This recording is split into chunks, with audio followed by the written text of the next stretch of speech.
Hi, you're watching Investor Insights, and in this video I'd like to talk about central bank independence. It's going to be a real short one. There isn't any.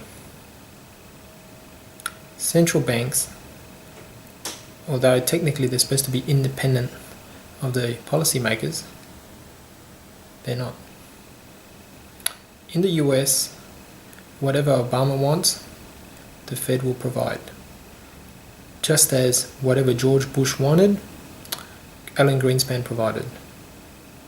It doesn't matter what they tell you about independence, it's not true at all. Our own Reserve Bank of Australia is supposed to be independent of the government. They say they are, but they're not. They're all in cahoots with each other, and I don't know through what mechanism or what mentality that they have to believe that they're independent, because it's just not true.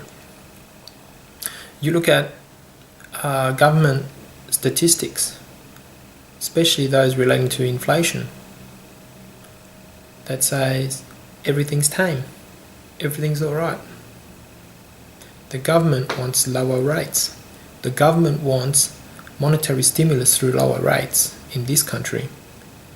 But the only way that they can do that is by providing a whole bunch of bull dust figures in relation to inflation. If you didn't have inflation, then it's okay to lower rates. The problem is, we've got rampant inflation. Again and again, I talk about petrol prices. It's a lie. Inflation is everywhere. The government just doesn't want to admit it.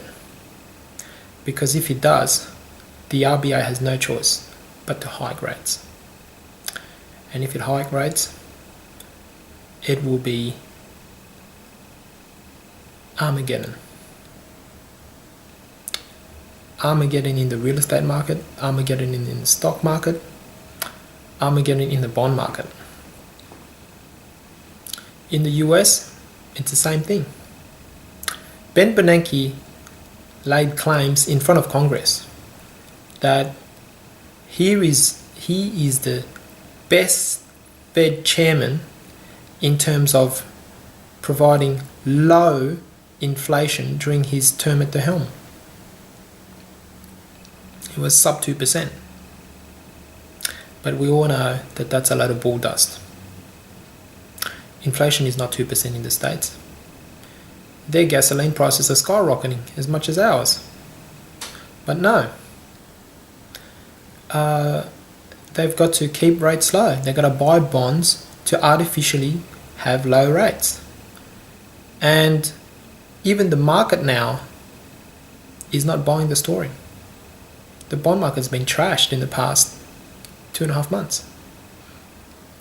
But even though it's been trashed, rates are still very low. I mean, what's 2.6% on a 10-year treasury? That's nothing. When rates go through 3% or 4%, it doesn't matter if the if the Fed doesn't hike rates. The market will do it for them. And the market always catches up eventually. And all the speculators and lemmings within the US bond market are going to get squashed. But essentially, central banks aren't independent. Whatever the governments want, these guys will provide. And if you believe anything other than that, then you're a fool.